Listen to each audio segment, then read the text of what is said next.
Hey everyone, it's Ed from the VGMbassy. It's almost June, and I'm sure you know what that means.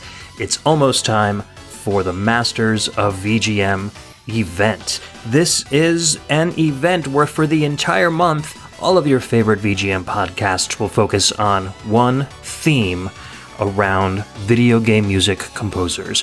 This year, we're sharing composers that we feel might deserve a little bit more of the spotlight than they're currently getting. There's going to be a ton of shows participating. Let me see, I had that list here. Hey, Larry, you got that list? No, not the grocery list. The list of all the podcasts. Yeah. What do you mean you gave it to me already? No, I don't have it. I'll look. All right.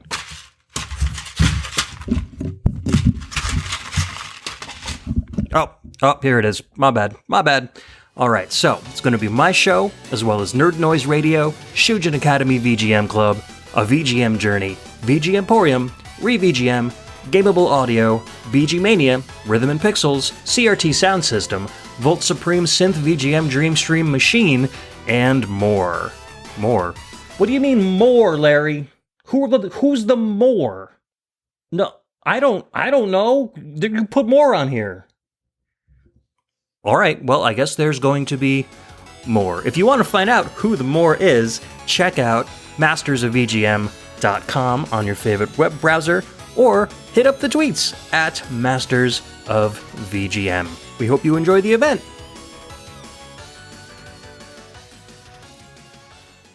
All right, now we're looking good, right? Everybody sounds good? What the hell's a panis? Pan us. Pan our voices to the left and to the right. Oh, I misheard. Yes. I'd rather have a panda. Not a giant flaming panis. Oh. Hey, listen! we might be building one of those in game later. Fun. All right, I think we sound pretty good. Joe, you want to talk in a normal voice? Okay, how's it going? Good. Okay, I think we look a little low.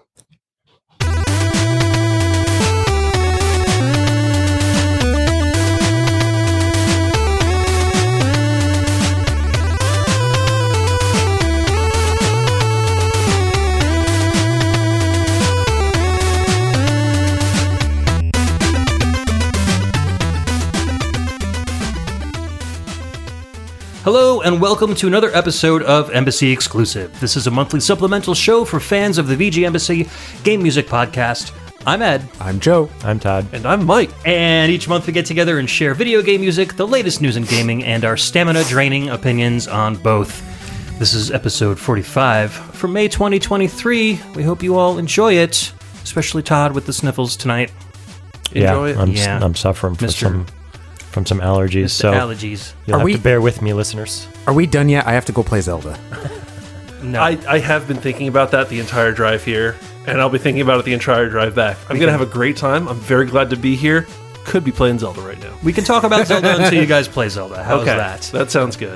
So obviously you guys are hearing a new voice on the little show we got going on here. Mike, aka Ganon11. Hello. Hi. How are you? I'm good. I'm so glad you could make it. This was really fun because when we were going to do a Zelda show, like we kind of did the Mario show last month. I was like, Mike's a really big Zelda fan, and How could you tell? How did you suspect that I was a Zelda fan? I think it's because you're constant yelling Zelda sucks LOL on Discord. It was LMAO actually, but yeah, close enough. So it's good to have you. I'm glad you can make it down. It's good to be here. So tell us a little about yourself. I know you play percussion in the Norwalk Gamer Symphony Orchestra. So I play guitar in the Norwalk Gamer Symphony Orchestra. Why did I think you played percussion? Because I also sometimes play percussion. Okay, maybe you were doing that when I was watching you at so I primarily play guitar and bass guitar. But it turns out that when people arrange music for a symphony orchestra, they don't always include electric guitar parts. Yes. Strange. Like Bach didn't have electric guitars. You just got to get Yuzo Koshiro arranging your music. Or play some Doom music, or so I fill in on percussion. And when I say percussion, I'm not behind a drum set. I'm usually behind a drum or behind maybe a MIDI controller, doing some synthy, timpani hits, or I'll hit a shaker or something. And sometimes I provide vocals for the NGSO, and all the time I provide hype for the NGSO. Awesome. So, Cool, man. Duly hyped. Yeah. very hype. Yeah, you guys are fun. I've been able to catch snippets of portions of your shows on multiple Retro World Expos, and I've always been impressed with you guys. So it's a non-audition orchestra. It is non-audition. We do not require a certain level of skill out of our members. We aim to be open. I'm going to screw this up because I'm not like actually on the board of directors or members or anything. But I guess part of our goal is to foster appreciation for music and to create a space where people can become better at music, become better at their instrument, or learn a new instrument or what have you. So yeah, we don't have auditions, which is very good because if we did, I wouldn't be in the group. I'm definitely one of the people using it as a way to improve at playing How guitar. about zero skill? Because that's about where I am when it comes to musical instruments. Can you hold a shaker and play it in time to a Zelda song? I mean, you're asking a lot. I mean, the honest answer is, are you interested? We'd love to have you. I'm sorry to meet your joke prompt with a serious response, but Well, maybe. I mean, what do you need? I mean, whatever you got. I got nothing. I Yeah, have all right. absolutely nothing. So. I mean, you show up, we'll take it. our percussion section will hand you a triangle and say, try and hit it here. And I mean, you like industrial music. Show up with That like a means- chainsaw and a sledgehammer. Oh, there we go. You So know, now I don't know how that will fit in, but No, but that's great. I mean, you're kind of like the VGMbassy of the orchestra. Like, you know, I'll take anybody and anyone who wants to get in front of a mic and talk about video game music, and Yeah. you'll do the same for people who want to play video games. yeah, I'm so glad I didn't have to audition for the show because, again, wouldn't have made it. Oh, there's no guarantee this is getting released. Uh-oh. I only got these two on the show because this is I not a live show. talked to them at parties a lot. Decided to record it for some This reason. will just be heavily edited. Every part that mentions Mike will be edited out. Editing on this show, never. Imagine. Joe, I'm Todd, and welcome to the show. Natural. Yeah. All right. So, as I mentioned before, we are talking about Zelda this month. What? All of our topics revolve around Zelda in some way or another. Why? I think it's because some game called Breath of the Kingdom, Tears of the Wild. It's Zelda 2, really. Yeah, Zelda 2: The Adventure of Dink. Yeah. No, Tears of the Kingdom just got released, and video game world is a buzz about it. With for obvious reasons, it's a direct sequel to Breath of the Wild. Oh, man. More open world Zelda gaming. I myself, through a technical glitch, have only been able to play. I've put about 4 hours into the game, but it's playing the first 2 hours twice. So I'm very familiar with the intro of the game. So I haven't really gotten past like the first shrine, which is unfortunate. But so I've got a little bit of context. I know you guys have gotten a little more. You guys have all played, so why don't we just go around and talk about like at least how far we've gotten in, first impressions, etc. Yeah, I'm, I'll say like 12 to 14 hours in. I'm up to 7 hearts, taking my time, going in the opposite direction that I'm supposed to, and getting my butt handed to me by monsters that I'm not strong enough to fight yet. The classic experience. It's fantastic. Oh, man, I'm so excited. Nice. What about you, Ted? Because of life and other reasons, I have not put in really any time into the game. I've got maybe 3-4 hours into it. I'm still in the initial area of the game where you're sent to some shrines and are basically taught how the mechanics of like the hook of the game, like the fusing first 4 things shrines together. tutorial kind of a deal. Right, I am in the second of those 4 shrines. Gotcha. So you're just a little bit ahead of me. Yeah, probably, maybe. I don't even know. But I unfortunately have had very little time to put into it.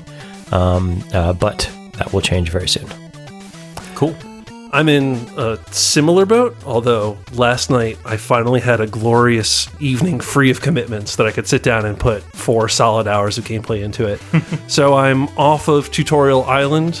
I am not yet to the first kind of major dungeony area, but I am also doing a little bit. I'm somewhere in between following the path towards the main story and exploring at my own at my own shiny. leisure. Yeah.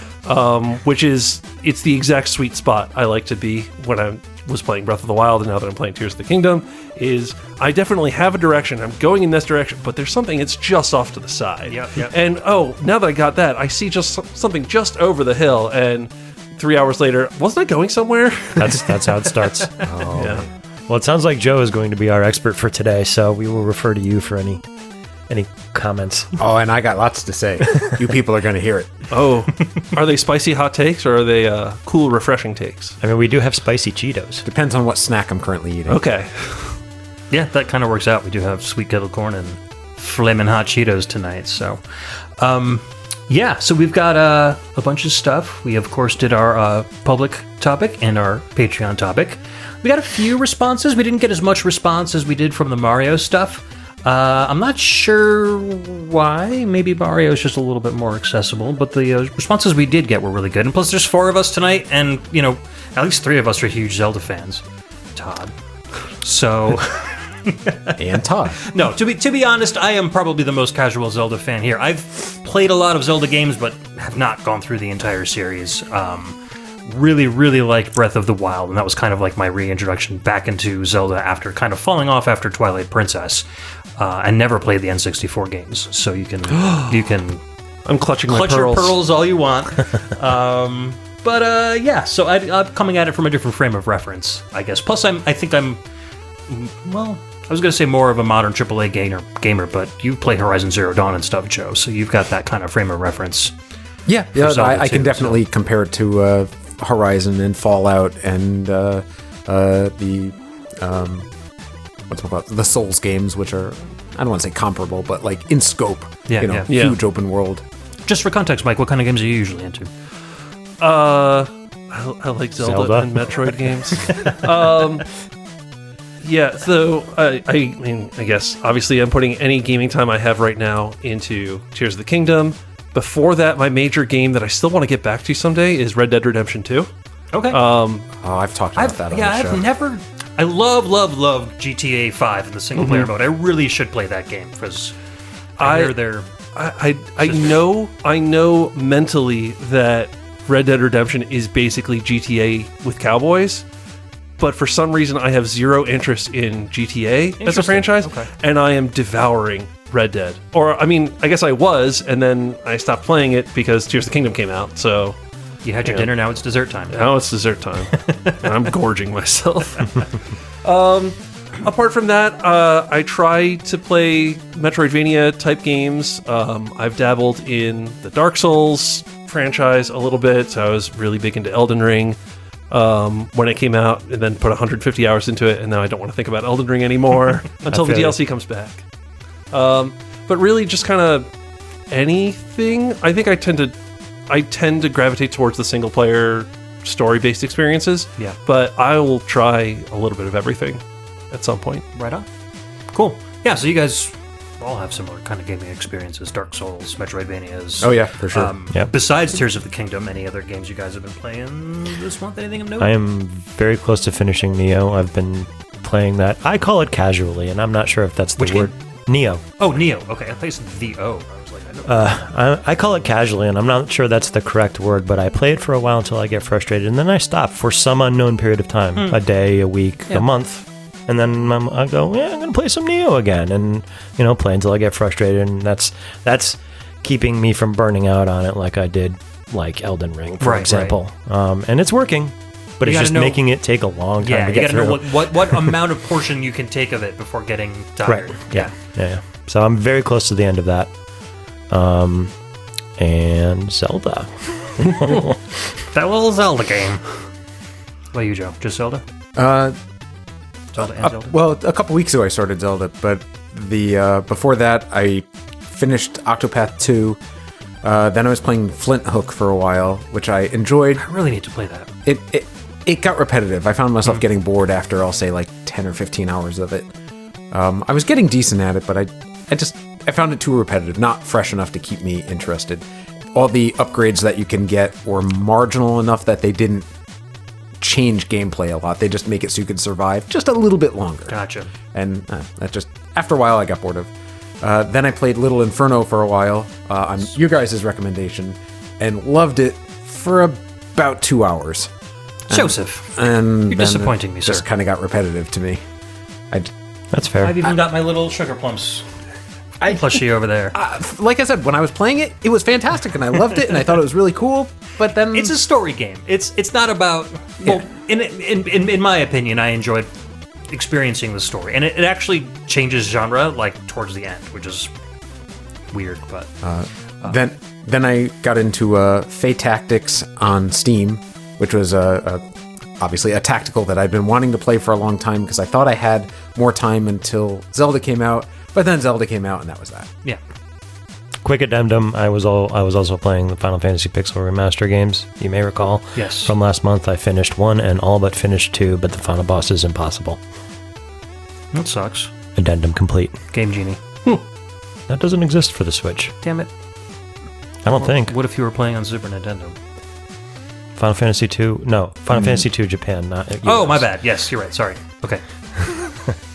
Stupid Japanese numbers. Anyways, myself, I don't know. I really haven't been playing anything new. Just a lot of SnowRunner. And like you've said, Todd, I've learned that kind of playing that in portions on a diet, as it were. You keep chasing that dragon. Man. Yeah, it's good. I mean, I've completely beaten 100% all of the developer-made content, so now I'm on like a mod map and playing that. So basically, like every month, the developers do a little presentation of like the map of the month and the truck mods of the month, et cetera, et cetera. So I play the mod map of the month, which is made by a fan, and the one I'm playing now is really, really good. And it's like there's just too much friggin' like I can't stop playing the game because as long as there's content out there, I want to play it.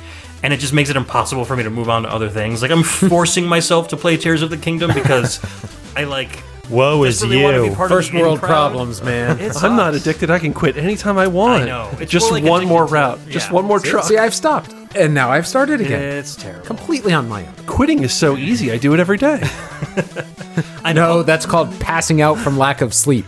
I'll come home from work and I'll sit down and relax and I'll be like, I guess I'll just do SnowRunner. Like, it's really... just because it feels like that's what I should be doing at this point, so...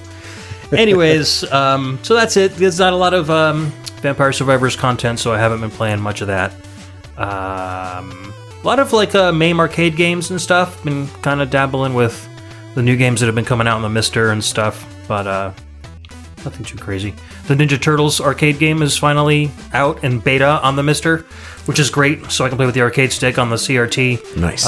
Get the kind of like true arcade experience. There's still got some bugs and stuff, but once that gets totally done, it'll be fun to like run through it. Is that essentially Turtles in Time, or is that No, the original one, the original Ninja for- Turtles game. Oh, cool. Arcade game. Oh, all right, gotcha. Yeah. Awesome. And the Mystic was a FPGA, so it like simulates the internal arcade hardware. So it's as close to you can get as the original thing as possible. Nice. So having fun with that for sure. Yeah, let's move on to our topics. Todd, you're at the top of the list. Why don't you go first? What do you got Alrighty, for well, your my first track? my track for this episode is The Great Sea from Zelda Wind Waker, released on GameCube 2002 in Japan, 2003 in the US. Composers Kenta Nagata, Hajime Wakai, Toru Minegishi, and of course, Koji Kondo. Who? That guy. Nicely done. What makes music?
welcome back. That was The Great Sea from Zelda The Wind Waker, released on the GameCube in 2003, at least here in the United States, composed by Koji Kondo et al.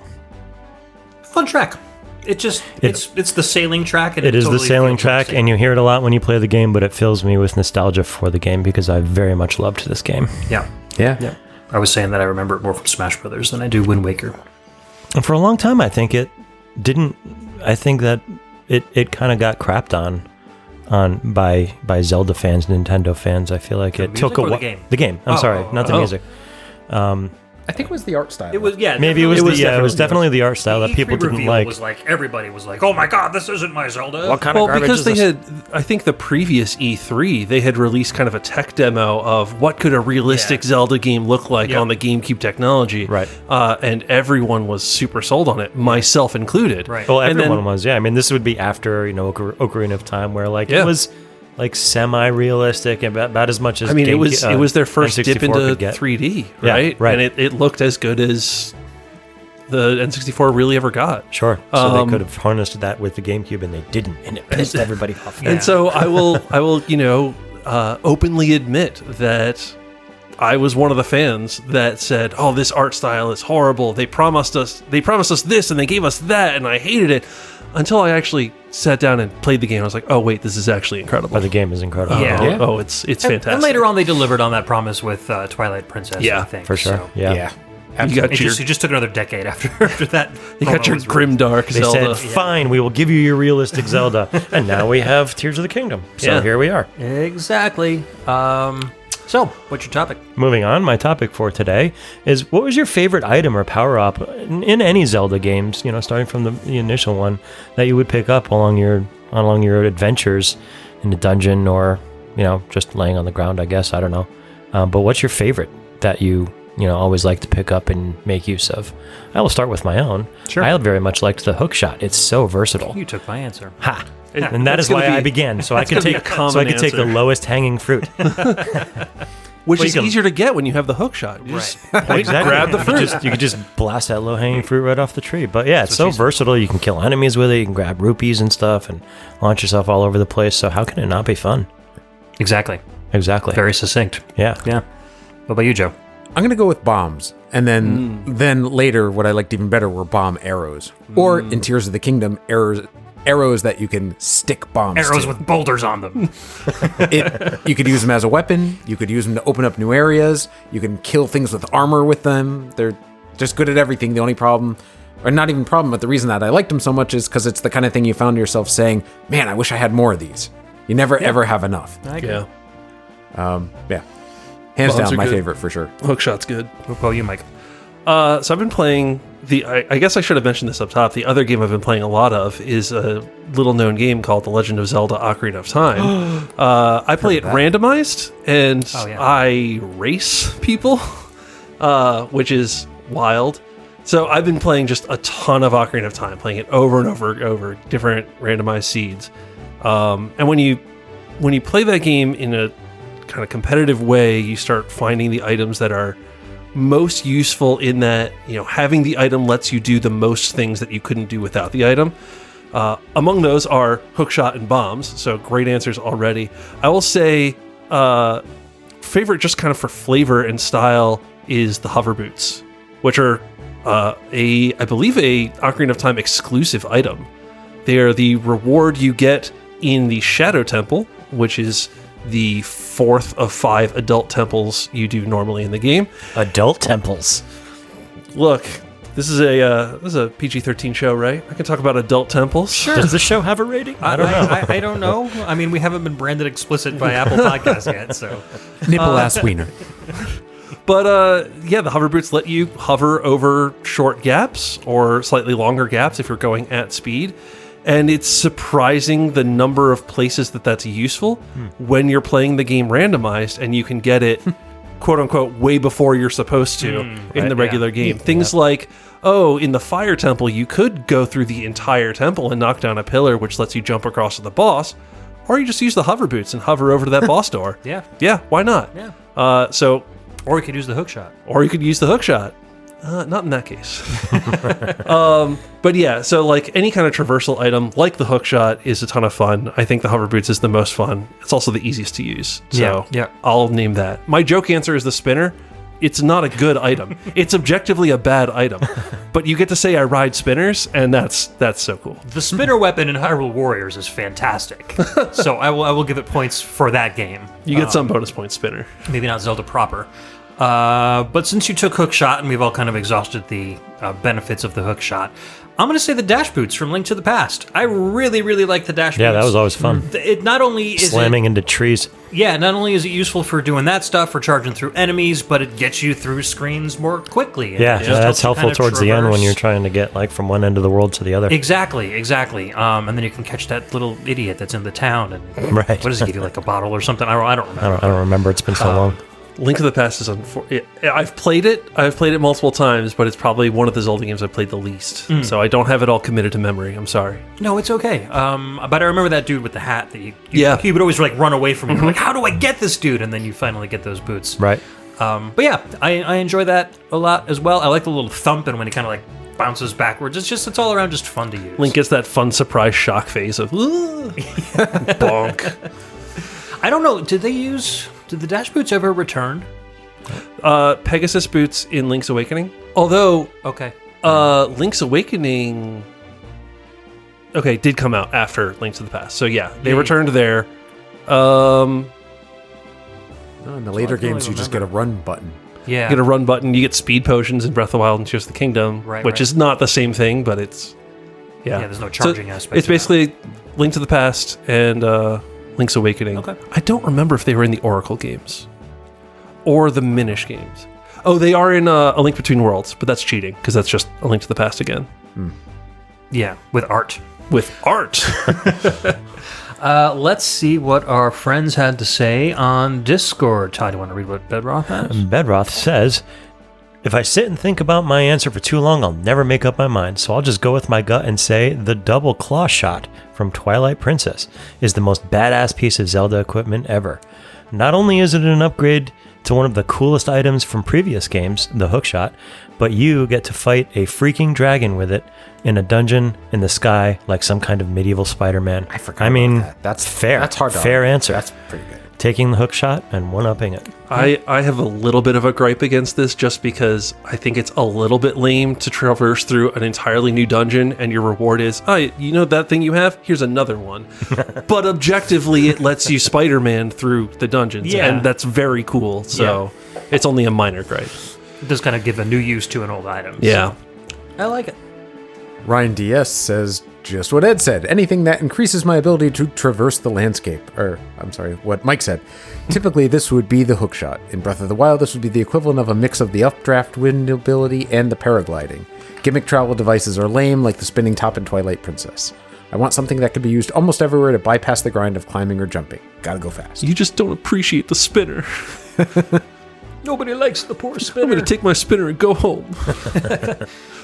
Yeah, but I think, movement, the ability to be more agile, and I actually that's what of a lot of our favorite weapons or items include, is just getting from place to place a little bit more quickly, but also being able to use it as a weapon at the same time. So that's interesting. There's so many items and weapons that you can use, but these, it seems to be like everybody's crowding around these same kind of little Venn diagram of motion-oriented items. It feels very much like Metroidvania games where like your movement upgrades and abilities are always super fun. Like The double jump, man. you get a double It's jump, just- you're loving life. You Yep. figure out you can wall jump, you're loving life. You get a dash ability there. It's great. It's fun. When your control schemes are good, it's fun to move around the world. And the items that give you more options that are easy to use and effective to move around make the game more fun. It's why Mario games are fun. It's why Metroid games are fun. And it's why Zelda games are fun. Ironically, it made Mega Man worse. There's a Mega Man game with double jump? No, the dash. Oh. Yeah, I agree. Once Mega Man 3 came out, downhill from there. I Everybody disagrees with me, disagree with you there, man. Mega Man 2 is my jam and will always be my jam, and anything else sucks. Sorry. Mega Man 2 is the best Mega Man. Ed and I agree on that. That's not really a secret. Power in numbers. Respectful That number being disagreement. It's got a really good soundtrack. I don't think I've ever played more than 20 minutes of a Mega Man game. Oh, well. You're missing a lot of something's good. Am I though? Yeah, they're like Metroidvanias without the Metroid or the Vania. Yeah, but okay. Those are the parts I like.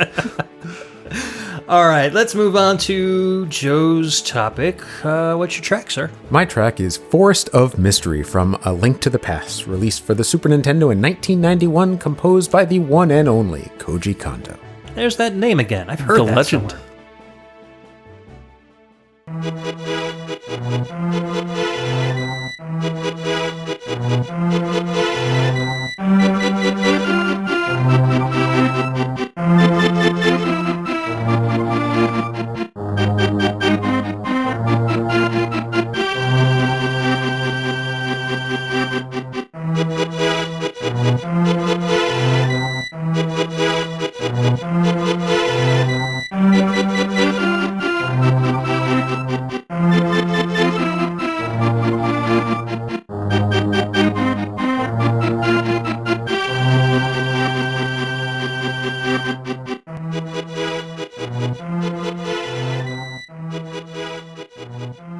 And we're back. That was the Forest of Mystery from A Link to the Past, released for the Super Nintendo Entertainment System way back in 1991, composed by Koji Kondo.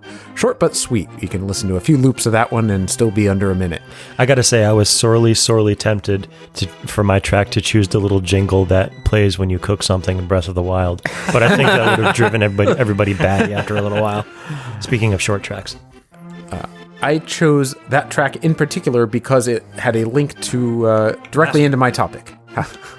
My topic is, what is the best or most memorable for you battle or fight or encounter or moment while playing a Zelda game?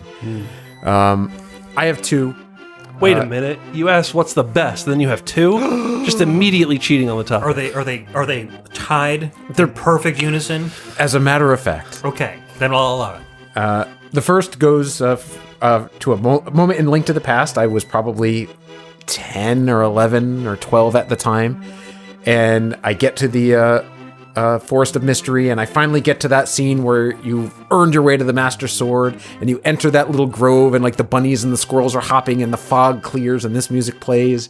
And then you lift the sword up high, and that was just such an exciting moment for, 11-year-old Joe. And I just remember it for the first time playing it, and it was very vivid and being excited. And I don't know, that track always, whenever I hear that track, I remember that moment. And that was just a cool moment for me as a kid. It's a well-crafted and well-scripted moment at an era where that was tough to do. Right? Yeah. Like with Super Nintendo games. But yeah, even as someone who's only played that game 2 or 3 times, I can clearly remember walking in and the animals just kind of scatter and the wind is slightly moving the 3 fog. flowers and Yeah. the fog. And then as soon as you lift the sword, the fog clears. It's a very, very well-crafted moment. Yeah, they really leaned on the transparency effects of the SNES. Like, that's stuff that you couldn't do on the NES at all. And they used it to really good cinematic effect. And then the other one was 8-year-old Joe playing the original Legend of Zelda and throwing myself in Dungeon 5 over and over and over again against the full rooms of the Blue Knights. What were they called? Dark Nuts. Dark Nuts. The blue ones, though. Not the orange ones weren't as bad. But God, the I blue hate ones. Blue Nuts. Yep. They're everywhere in that game. But you'd have several screens with, there would be like 5 or 6 or more of them. And, when you're 8 years old, that's a tough room to beat. They When still you're are. 30 years old, that's a tough room to beat. When I was a kid, I just remember throwing myself at it over and over and over again, and then finally being successful and beating that 5th dungeon and just doing a little dance, like in front of the TV, and my mom thinking I was, crazy, and why do we let him play so much Nintendo? It'll rot your brain. He'll get over it when he gets older. Have you gotten over it yet?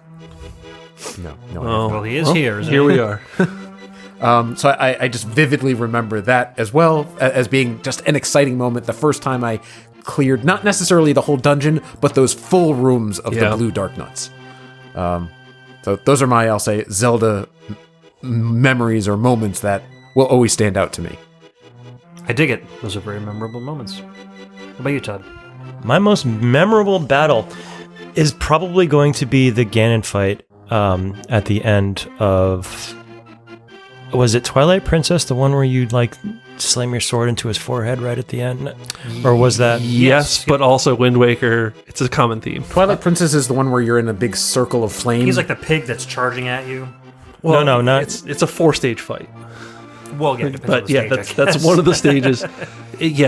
Twilight Princess ends in a climactic one-on-one sword duel. Then, yes, I believe that I believe is what I'm thinking of. You plunge your sword through his chest, and he dies standing up.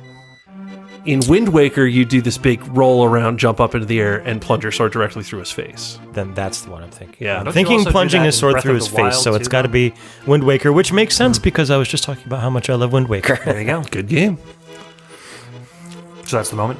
That is my moment. That is, even though I couldn't remember what game it was from, but that was like the pinnacle of playing this entire game that I really enjoyed spending time in and all of that, and it was just like really engaging, the battle and that final strike. Yeah. Very very satisfying. I just remember a sword and a face, and that's it. And And plunging. a sense of pride and It all just accomplishment. kind of goes red after that. And then I was playing Nintendo. I woke up the next day with... With a Triforce on my arm. What about you, Mike? Continuing a common theme, it's a Ganon fight. This one is from Ocarina of Time. Again, the game I play a lot. I remember in Ocarina of Time when you face the bosses, all the other bosses have like a subtitle. So when you fight the first boss, it's the armored parasite Goma, or the giant dinosaur King Dodongo. Right. You get all the way through the end of the game. You fight. I think even Ganondorf has a title like King of Evil or something. But then when you defeat him and you escape out of the crumbling tower and go out to the last battlefield, and he emerges and transforms into Ganon, he has no subtitle. He is just Ganon, and he curls into this ball as he falls into the onto the ground, and then unfurls and slowly reveals two massive swords, and it flashes just Ganon, and that's my most memorable moment because it's so impactful, and that is why I have chosen Ganon 11 as my username. That's just Ganon is beyond subtitles. Yeah, that was an awesome moment. I remember. And then the fight itself is fine. As someone who's now done that a few dozen times, I think the other Ganon fights from Wind Waker and Twilight Princess are better mechanical fights, but nothing will ever beat the moment of That reveal. Reveal, lightning striking in the background. Yeah, that's awesome. That's a great one. All right, so I'm going to be like Joe, and I'm going to have two moments, both equal measure. So I'm going to allow myself. First one is, I guess, probably not too up on most people's lists, but I really, really liked fighting the Lynels in Breath of the Wild. They are amazing. They look so friggin' cool, and it just feels so awesome. Like when they're dashing towards you, get out of the way and just hit that critical strike right when they're coming at you. It just really feels like it's a David and Goliath kind of a situation when you're playing those guys. I don't want to give any spoilers away about Tears of the Kingdom, but I'm going to give away a spoiler. They're back? Or is there creatures like them? I don't need to know like names and everything, but They're back, but they're covered with gloom.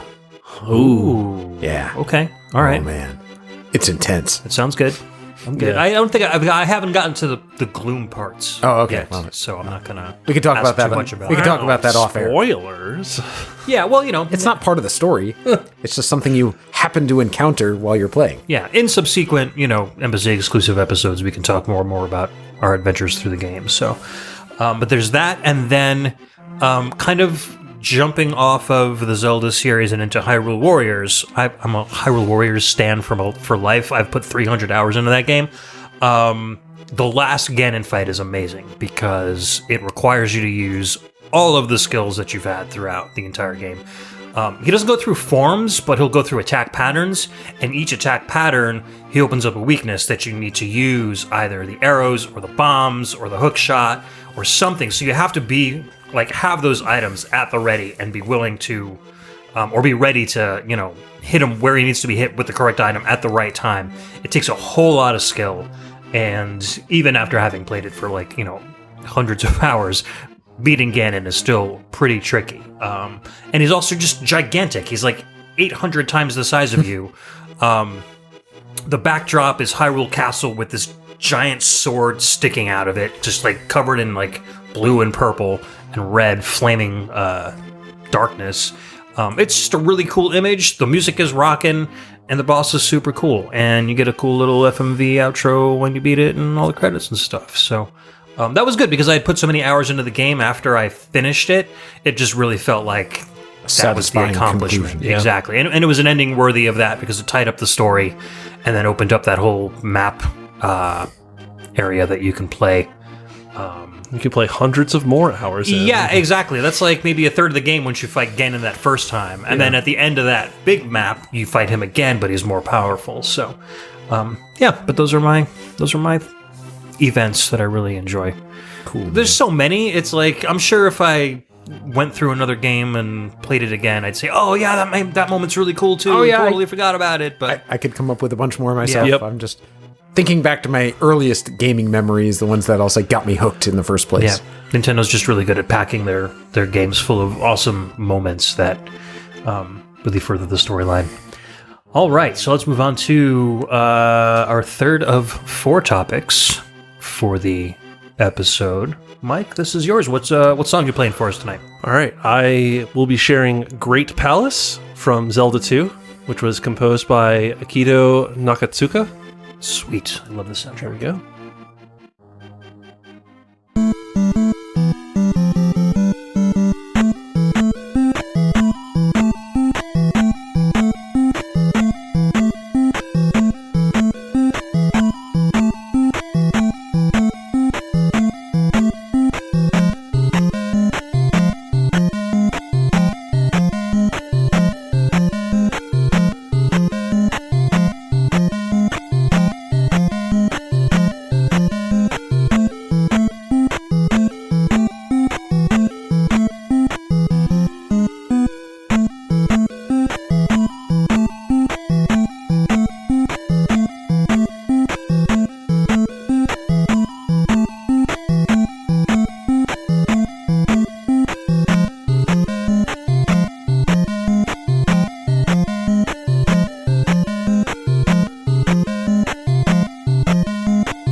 Welcome back, everyone. That was Great Palace from Zelda 2, composed by Akito Nakatsuka. And that game was released in 1987 for the Nintendo Entertainment System. Which was a year earlier than we all thought it was. Yeah. Yeah. That music... So I picked that music because once you reach that part of the game, it's a good part again. It's a good game again. And it's such a relief to hear, because you only hear that after you make the painstaking journey across Hyrule and the other lands that I think had names at some point, and I don't know them. I don't remember them, but yeah. But when I played that game, it took all of my effort and some save stating to make it all the way from the spawn to the Great Palace without losing all 3 lives and restarting. Yeah, but the penalty for death in that game is really high. yeah, it was Nintendo hard. Yeah. It was a tough game. I feel like it's a level beyond Nintendo hard. Like Zelda 1 is Nintendo hard, but Zelda 1 you can make steady progress in. There's a long time in Zelda 2. We're just diving into my topic.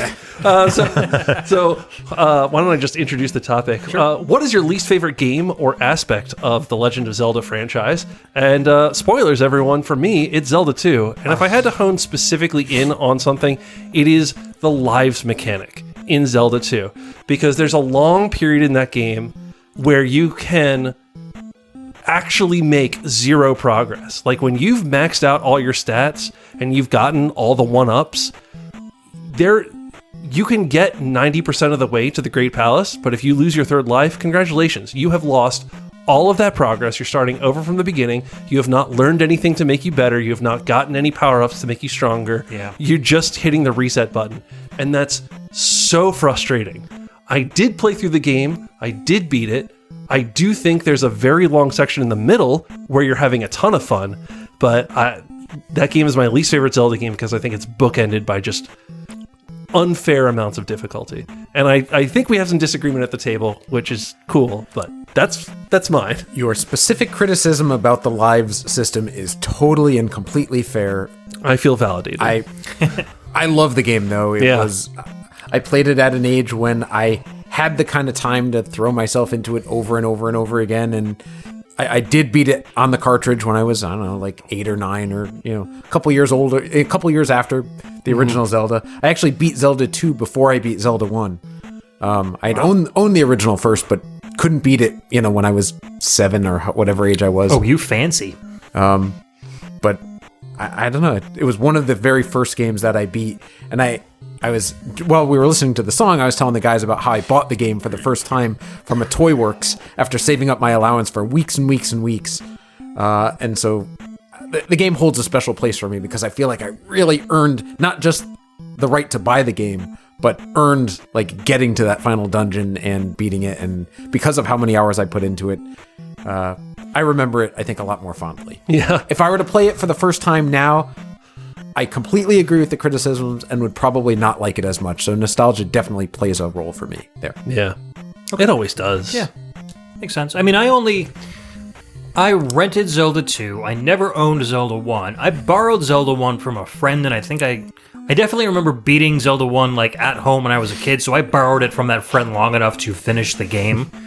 But I think the game was I played the game using a strategy guide. Mm-hmm.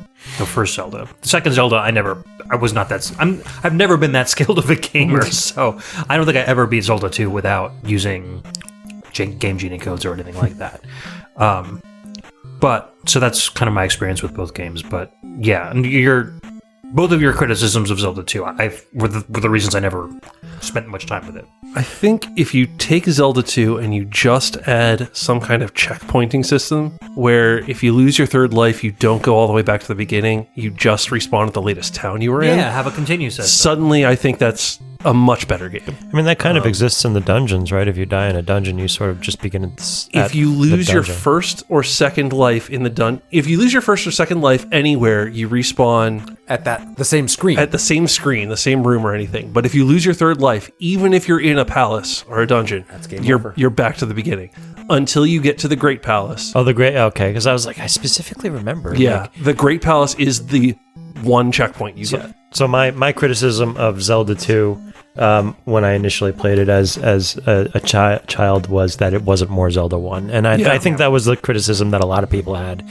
for it. And I've said on this podcast a couple of times that I've played it more recently and played it all the way through and have gained a lot more appreciation for it than I did back in those days. I never beat it as a kid. I bounced right off of it. I said, what the hell is this? Get it out of my NES. And they had the goal to give you an overworld and nothing to do on it. And nothing to do in it, right. You're just wandering around like, and that's were these things that there's just a lot appear of and find the magic square that is unhinted. Oh yeah, that was so satisfying when you did find something, but otherwise impossible to do without some sort of a guide like today.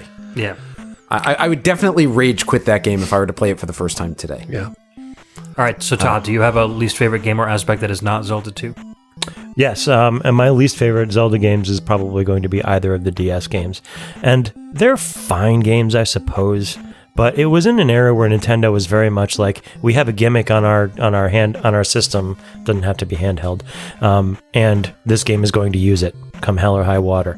And so you had to like blow into the microphone, and you had to like scratch the stylus across the screen to do all kinds of things, and there was no button control whatsoever, and I found it very annoying and just made the games annoying. There's a puzzle in Phantom Hourglass where you're looking at a map that's like carved into stone in a cave somewhere, and then you have your actual map that you can draw on with a stylus because the gimmick, and there's a mark on the top map, and you have to somehow apply that mark to your map. And when I played it, I tried everything I could think of. I was like, yeah, I'll just draw it on the map. That's all you need to do. I just draw it on the map. No, the solution to that puzzle, which you cannot exit out of and you cannot get around, the solution to that puzzle is to close the lid of the DS. Oh, yeah. And then to open it again. I and that was remember that. so frustrating and gimmicky. That is cheap. Can But it is so very Nintendo. They're very much like, how can we use this weird gimmick, and then how can we use it in a weird way? How can we break the emulators at the same time? Yeah, exactly. I'm assuming that for this topic, we're not allowed to say the Philips CDI games, right? Well, one of our responders did. Did they? Oh, I see. Okay. Sorry, I read ahead. All right. I was that kid in school. I'll say, all right. Well, if it can't be Wand of Gamelon or one of those awful, hideous things, I'm going to go with, for the same reasons as Todd, Skyward Sword. I just don't like using the Wiimote. Yeah. I tried to play that one too. I even tried the remake on Switch, and I just don't like using the controller that way. I just didn't like it. I tried Skyward Sword a couple of times on Wii, and I just got to a point where I couldn't, because you need to move the controller in a certain way in order to do certain attacks, and if you don't get it exactly right the way that the controller wants you to do it, it's not happening. And so I just hit a brick wall and stopped every They need time. to make a VR mod for that game. I think that would be awesome. That would be cool. Or if they just made a Twilight Princess style version of Skyward Sword. Yeah. It would have been fine. I would have loved it and played through the entire thing. I thought that's what the remake was supposed to be, no? No, you still have to, even with the Switch controller, you still have to slash precisely on an angle or up and down. So much for me playing that. And I think that's the only mainline Zelda game I haven't finished. It's the gimmick, right? Yeah. Yeah. But I think the thing that makes it almost worse for me, and I think Skyward Sword is okay, but again, everyone's criticisms are valid here. When the Wii came out, as a Zelda fan, the first thing I thought of when they showed off the Wiimote was, I'm going to swing a sword like Link does. Yeah. And so this game delivered Little on did that you know promise. you're going to hate it. And for an hour or 2 hours, it was glorious. And then they kept hammering that gimmick over and over, and they had so many enemies that, we've guarded every direction except this one, so you've got to swing it in the right direction. Also, our Wiimote detection is going to be kind of shoddy. And so I swear I did left to right. No, you did right to left. And so he blocked it and he hit you. Every enemy's like playing a mini version of Mike Tyson's Punch-Out, basically. Skyward Sword is get your hit in. it's a game of ups and downs, and I think the mechanics of swinging your sword are a down. Unless you meant to go down, and then it's an up, and or diagonal to the right. or diagonal, and I didn't actually, the Twilight Princess, the Wii port of the Twilight Princess, I actually didn't really mind the kind of like flicking the Well, controller. no, because it was a standard Because it was slash. it was They weren't really expecting just like move the yeah. controller and Link swings the sword. Right, there's no expectation of and it was precision gimmicky because of the motion control and whatever, but it was still fine. Like you could Right. still I play love the that game. Yeah. Skyward Sword was just awful about it. I only ever used the Wii with a classic controller for exactly that reason. I just couldn't stand it. Agreed. Well, you took my answer with Skyward Sword. That was probably my least favorite game. Sorry, man. I don't know. I can't say the concept of the whole fusing with Tears of the Kingdom has me worried. I don't really like crafting that much. Like, that's just an aspect of games that I've never been into. I've never really been good at or creative with. So I'm concerned about getting further in the game and having to use that a lot and not being a big fan of it. So I'm a little further, but I'm not, hundreds of hours in yet or anything. And they really incentivize you to use fuse on your weapons. When you beat, Bokoblins or... Was that what you call them? Bokoblin? I call them Bokoblins. Okay. When you beat those guys and you get their horns, or you beat the, what are the lizard guys called? Lizard guys. Lizard guy, and lizard guys. and you get their claws, and you attach them to like a sturdy stick. All of a sudden, your sturdy stick is now more durable and 3 times stronger. I'm not worried about. I don't mind doing that stuff. And I'm there's talking no shortage about- of them. I'm talking about attach this board to this boulder to this stick to this thing to get over this cliff to hang from this thing to slide down this pole to make a mouse trap that. I don't know. It just. There's definitely, from what I can tell and what I've seen so far, going to be quite a bit of that. To beat the temple, the shrines, to solve those puzzles, you definitely have to use your special abilities in very precise ways. Yeah. I mean, I just hope that the learning curve is good enough that it feels more natural as I go. I'm just manipulating things in 3D space has never been my strong suit. So this game definitely makes you do that, but it hasn't, again, only like 10 to 12 hours in, but it hasn't gotten me mad yet. Okay. And it hasn't made me go, no, why isn't that working the way I want it to? It's all very intuitive so far. I'll give you a full report next month once I've experienced more. Yeah. Let's see. So we've got a couple of patron responses. Mike, you want to do us the honor of reading Professor Tom's? Professor Tom says, my least favorite aspect is when the puzzles are obtuse without a good clue showing you what to do. Like the Lost Woods screen in the original Legend of Zelda, where you just have to know the correct sequence of paths to take in order to get out.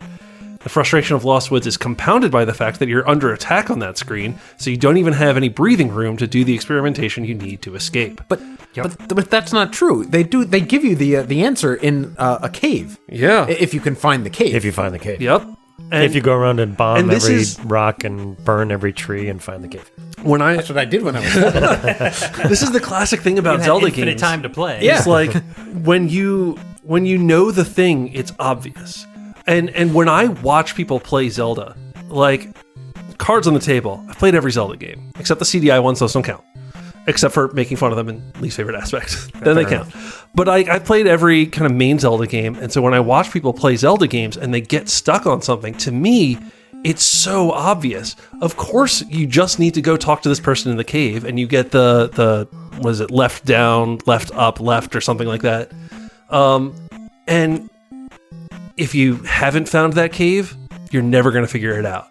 And as soon as you find that cave, it's obvious, and why would you miss it? And right, but it's also easy to get stuck in the Lost Woods without even knowing that cave exists. It's tough to know. It's tough to know how much of that is like. I feel like it's a very difficult balance that different people are going to get different outcomes from.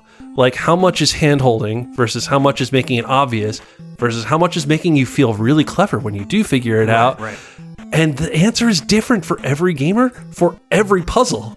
And it's so difficult.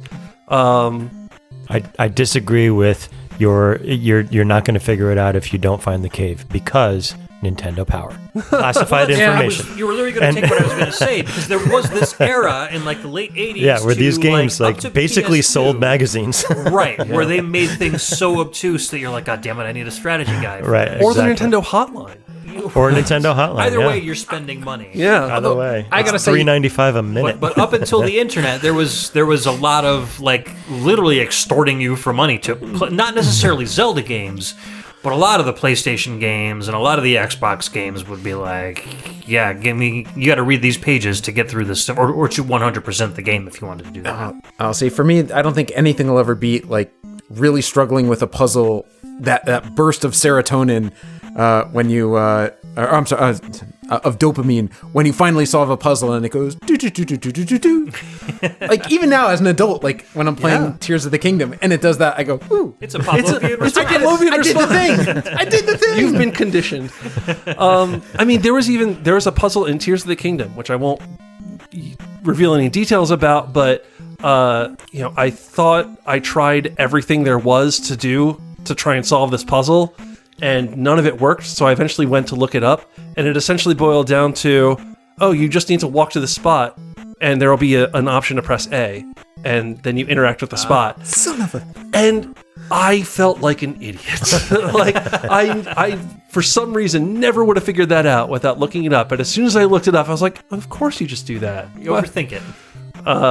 So I think it's difficult. However, yes, when you're stuck in a situation like that, and when you finally do look up the answer, and so as much of a positive response as you get when you solve the puzzle and you feel great, there's a negative response when you look up the solution. And you're like, I would have never figured that out. How could they do this to me? So I get it, Professor Tom. I get it a lot. All right, let's move on. Ryan Diaz says, as for a least favorite game, I'll have to say owning 2 of the 3 Philips CDI games. They were the worst. As for actual Zelda games, my least favorite is the obvious choice of Zelda 2, because after years of trying to play it with no guide, I've yet to make any progress and give up an hour in, thinking each time this will be the time I get farther. Fart her. As for an actual good Zelda game, fight me, whoever actually likes that trash game, you know who you are. Wind Waker or Skyward Sword are my least favorite games I've gotten far into. Skyward Sword has way too many single dungeon use items, too many gimmicks, and they feel like long slogs after a while. I get a new item to use in this dungeon and never use it again. I haven't beaten the game, so I can't say anything beyond like Temple 6.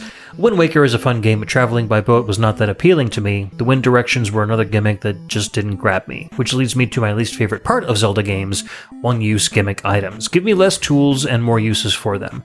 There are tools that are so versatile to get used everywhere in the game, yet I get so many useless items that just clutter up my inventory. I don't understand how you could look at Skyward Sword with gem items like the dust blower and say that's a gimmick item. I never got into Skyward Sword deep enough to actually get any of these single-use items, so I have no response to that. The criticisms about the sailing in Wind Waker is valid, though. Yeah, there is probably too much of Didn't that. they correct that in the remake, though? Is there like a fast travel? There's a I haven't swift played sail. enough of it Yeah. to. So it's not, well, there is a fast travel option in the original game, but in the remake they added a swift sail, which not only doubles your movement speed on the ocean, but also as you turn the boat, it automatically changes the wind direction for you. Oh, wow. Which, like, I love Wind Waker and I loved sailing, but that was a pain point of, I need to go, mostly west and a little bit south. I'm either sacrificing my speed the whole way or I'm going to right angle it, but then I need to change the wind direction in the middle. It was frustrating. So that was a welcome change. Agreed. Yeah, I mean, I fair haven't played enough. it, but I agree that would be Nintendo actually listened to the fans? unbelievable. It almost feels like in Skyward Sword they just wanted to use the number of items as like an advertising gimmick, and so you end up just getting a whole bunch of throwaways. And I would assume, have any of you actually finished that game? Yeah. Okay. Do they eventually at the end like have a final dungeon where you got to use a little bit of everything that you've used, or is it they still stay one use? I brought up the gust bellows earlier, which in the dungeon it's introduced in is basically a glorified like dustbuster. You're just blowing away piles of dust. They end up getting use out of that because you use it to kind of spin propellers, which will then kind of go into like gear systems. It was never a satisfying item to use when you had to use it, but at least it had other uses. I'm frankly desperately trying to think of other items in that game. As you can see, it did not make a lasting impression on me. None of this is compelling me to actually play Skyward Sword, though. So I'm glad that I bounced off of it. I think you get the best parts of Skyward Sword if you listen to the soundtrack, because it was the first game with actual orchestration on some of the tracks. And if you watch the cutscenes, because where Skyward Sword shines is its story, in so much as a Zelda game can shine for its story. Where it fails, it's in being a fun game to play. Yeah. And there are like unfortunate. There you can watch a digest YouTube video, which basically just gives you the important gameplay elements and the cutscenes, and then you watch it kind of like movie style. So maybe I'll do that. Might be worth your time. Yeah, right, I've done that with a lot of the Silent Hill games after I've played them, just to kind of experience them like that. So we're gonna tack on a final topic because Bonus topic. I didn't get a say in anything, but I'll make mine really generic. We're gonna play, and because I'm doing this off the top of my head, some sort of Lost Woods theme, which I will add in now. Be right back.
All right, we are back. That was, at Joe's request, the Cadence of Hyrule remix of Lost Woods from Danny Baranowsky, released in 2020 something. It's a little earlier than 2019, I think.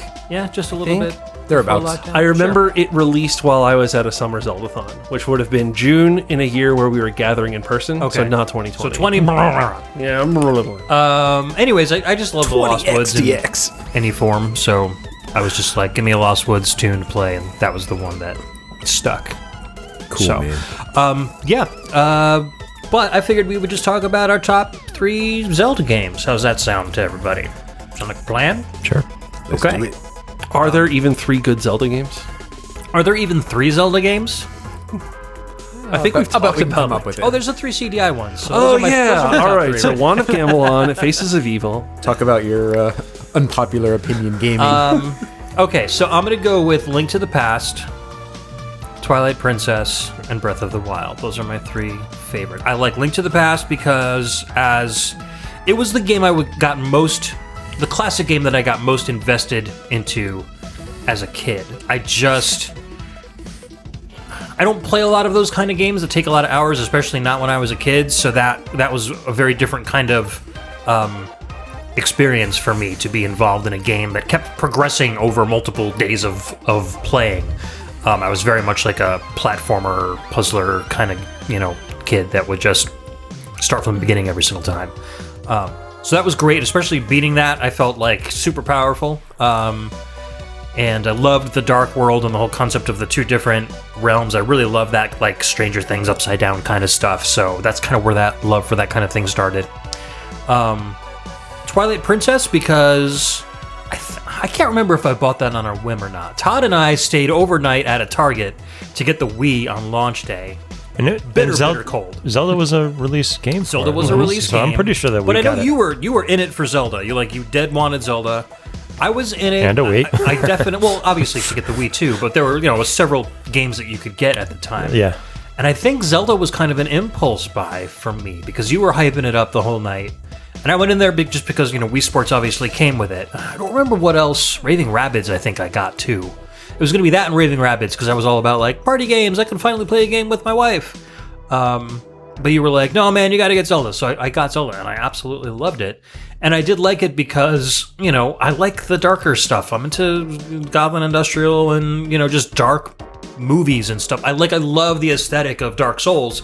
I just don't like games like that. So Zelda, that finally had this kind of technological gloom around it, really felt cool to me. I like they had a little bit of a sci-fi aspect going on with it. So there was that. And then Breath of the Wild was just an amazing, I don't think I really have to tell you why I love that game so much. But for open world games, it excels. It has that little touch of some of the sci-fi going on there with some of the past relics. And I love when movies or media like that, features ancient relics that are more technologically advanced than the current era that you're visiting.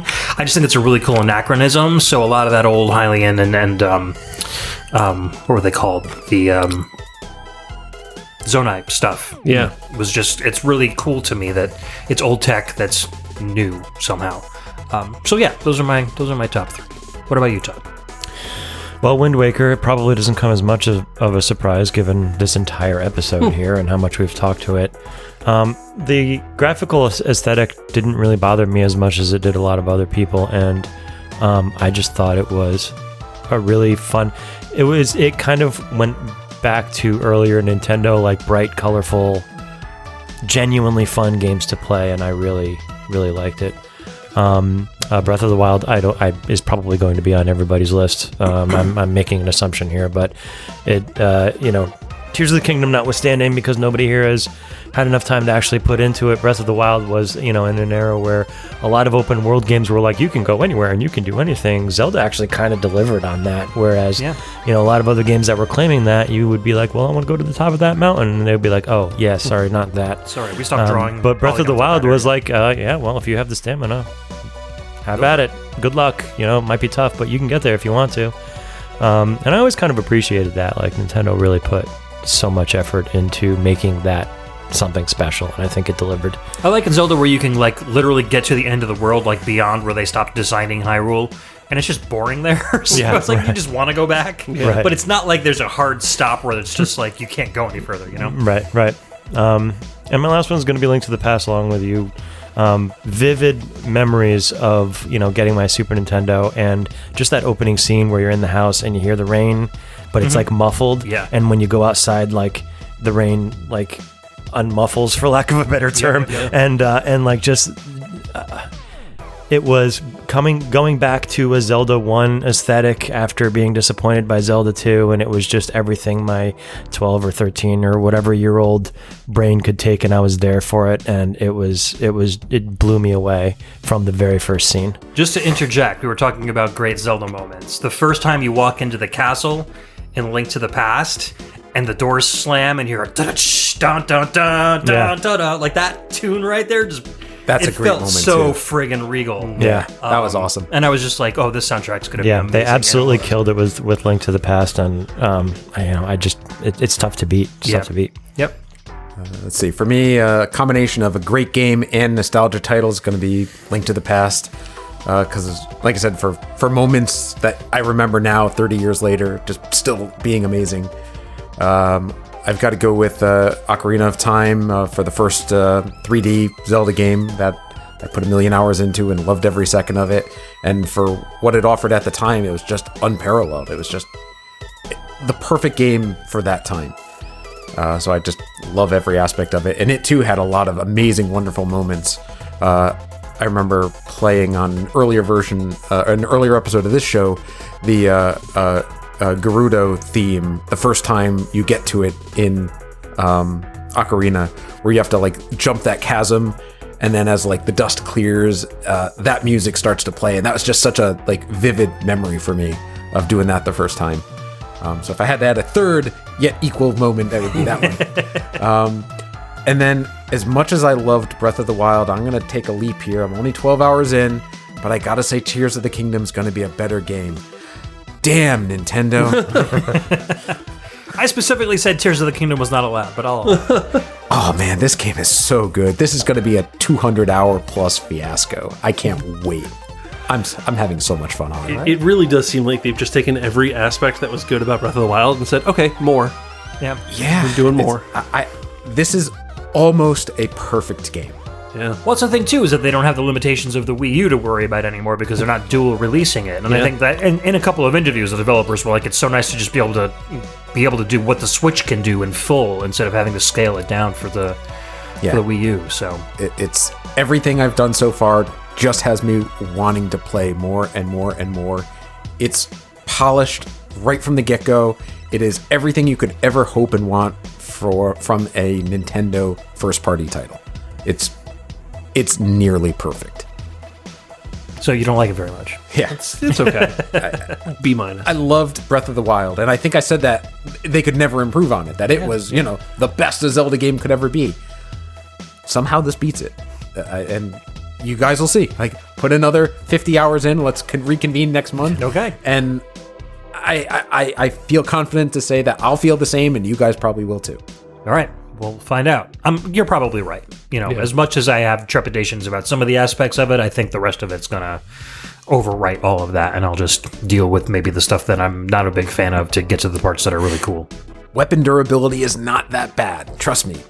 Yeah, that's another aspect that... Never mind. But anyway, that's another half-hour-long conversation. All right, final top 3. What you got? So 2 familiar games. I'm going to name Ocarina of Time and Breath of the Wild.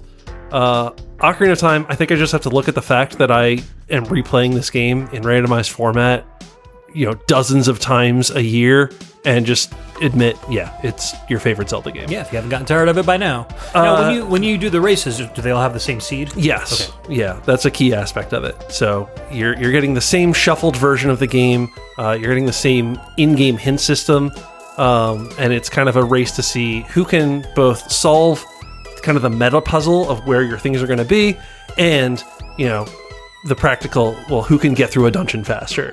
So that combination of things. Are all the seeds guaranteed to be beatable? Yes, they are. Unless you explicitly go in and say, give me a seed where you don't guarantee it's beatable. And there are people who do that, and they play 20 hours of it and realize, it's not impossible. Guess I'll just do another one. Gotcha. It's a special form of torture. That's what they signed up for. Soccer in Time is really good. If you couldn't tell, I really like Randomizer, and everyone should try it. You don't have to race it. You can just play it normally. Yep. Breath of the Wild, is anyone surprised? It's a really good game. That's a game that I spent 150 hours in, and just scratching the surface of Tears of the Kingdom, I can tell it's going to be the same thing for the same reasons. Then the third game, I'll say Link's Awakening. Link's Awakening was my introduction to video gaming, not just the Zelda franchise, but video games in general. Link's Awakening has a lot of special places in my heart for the nostalgia reasons. I also think it's just a really good 2D Zelda game. It's so impressive to see it on the Game Boy. And yeah, the first time you hear the full Ballad of the Windfish in front of the Windfish's egg is another one of those moments that's etched into your brain. Cool. Yeah. I played that entire game on a Super Game Boy. Yeah. Yeah. On the TV. Yeah, I mean, I had a Game Boy. I don't know. I've never been a handheld person to begin with, and so I ended up getting a Super Game Boy. And I'm like, I want to play these games. I just don't want to. And my brother and I would play a lot together. And you can't crowd two people around a Game Boy and still have fun. So I know some Game Boy games had some kind of like color palette in them that was kind of unlocked on the Super Game Boy. Was Link's Awakening one of those games? No, that was too early. Okay, way too early. Yeah, it was the later ones. Well, there is a hack of Link's Awakening that works on Super Game Boy. Actually, I think there's a colorized version. Yeah, isn't Link's Awakening DX a thing? Yeah. It might have been modern enough where it had one of those border styles or something. And it had an extra dungeon too, I think. DX was for the Game Boy Color, so it would have had its own color. Yeah, that was a remake for the Game Boy. Well, remake, but an enhancement for the color. Right, yeah. But it was dual compatible. It was one of those black cartridges, I think. Yeah, but that was a great game. Really good. And it was cool not being in Hyrule for a change. They could kind of do whatever they wanted to, and they had the owls and all that stuff. That was a neat game. Good soundtrack too. I read somewhere that when they were designing it, they had been watching Twin Peaks. Yes. And now I've always thought, I need to sit down and watch Twin Peaks and see what inspired this. And I think I watched 2 episodes, and it's weird, but I am, it's always in like the back of my mind, like, I'll watch more eventually. I've never made that connection before. But yeah, I can kind of see that it was now. part of the inspiration for it. Yep. Oh, that's kind of cool now. Oh, cool. Owls are not what they I like seem. that. We have a Twin Peaks channel on the Discord, just because I'm such a big fan, and there's a lot of people in there that are David Lynch fans as well. So Maybe when I watch some more, I'll join the channel. yeah, Be the newcomer. Hey, did you know about Log Lady? did you know she was a production designer? Actually, I've got all the Twin Peaks trivia you need. All right, so ending up on Twin Peaks and starting off on Zelda. That's my kind of show. Yeah, that was cool. So I think, I don't know, the overarching theme is that Breath of the Wild is really good. Tears of the Kingdom is even better. Wind Waker is also very good. Zelda sucks. Sailing notwithstanding. In retrospect, Zelda might not suck. LMA. I'm sorry, I meant Zelda But 2 man, sucks. her Twin Peaks. Agreed. Yeah. I forgot to say the 2 part, which is the important part. Yeah, Zelda 2 sucks. The CDI versions also suck, although we didn't really go into why, but I think it's readily The apparent. DS Zeldas suck. Yeah.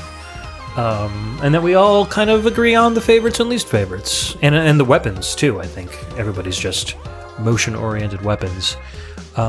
Mike, thank you so much for driving down and hanging out. That was my pleasure. A lot of fun. You said, come on down. We're going to talk Zelda for a little bit more than an hour. And I was already in the car on the way there. Yeah. You then had to inform me that it was actually a month from when you invited me. Well, so I turned around the car and went back home. But no, it was a pleasure to be here. It's great to meet you all in person and talk about Zelda and listen to some good music. We'll come up with some more themes and invite you back down. I like Metroid. Much of a drive. Ooh, okay. I like Metroid at some point. So next too. Metroid release. So we'll have to do them on releases. Prime 4, Come on, please. Prime 4. Yeah, that's still going to happen. Next Metroid release, we'll do that. I still Just have give me Prime Trilogy on Switch. I still have a Prime 4 pre-order from Amazon when they still did the 20% off pre-orders Yeah. like 8 years ago or however long it's been. Isn't there a randomizer hack that mixes Super Metroid and Link to the Past? Yep. Z3M3. Yeah. Whoa. Really? You play you play it up till you get an item, and then it switches over to the other game, and you play that game until you get an item. I tried a seed of that, and I found that I don't know Link to the Past well enough, and I'm not good enough at Super Metroid mechanics to really progress. But this was probably 4 or 5 years ago, so I might want to revisit it because they've probably also made a ton of changes to the randomizer itself. Yeah. Very, very interesting concept, and I'm just absolutely amazed they were able to do something like that too. Anyways, of course, I'd like to thank Jason Letourneau for the podcast theme song and all of our patrons, as usual, for donating to the show at our tourist level. Cameron Childs and our VGMbassy tier, Chris Murray, Chris Myers, Mike, again, thank you very much. Keyglyph, Kyle Kroll, The Dyad, The Last Rican, Professor Tom, and our audio attaché tier, Cameron Worma, Carlita from the Heroes 3 podcast, and Scott McElhone, and Ryan Steele, our special agent. So next month is Masters of VGM month, so I've got an awesome show with a dyad already in the books, ready to be released. A lot of good, funky tunes that we're going to be sharing on that one. And then at the end of next month again, we'll do another EE, and I don't know, we'll figure out what to do for that. We'll probably just go back to random topics again. I think that'll be fun. It'll be awesome. Yeah. Just do wait. Yeah. It will probably be Zelda because we will have all been playing Zelda for this. So it'll be Zelda episode 2. And Mike, if you ever want to do a VGMbassy and you want to drive down and think of a topic, we'll come up with a show. I am very bad at thinking up topics, but I am very good at engaging with topics that other people have thought up. Give me a bunch of stuff you like, and we'll make a topic out of it. We'll figure something out. We'll hash it out on Discord. All right. Thank you for stopping by again, and we'll see everyone next month. Good night. Good night, everybody. Bye.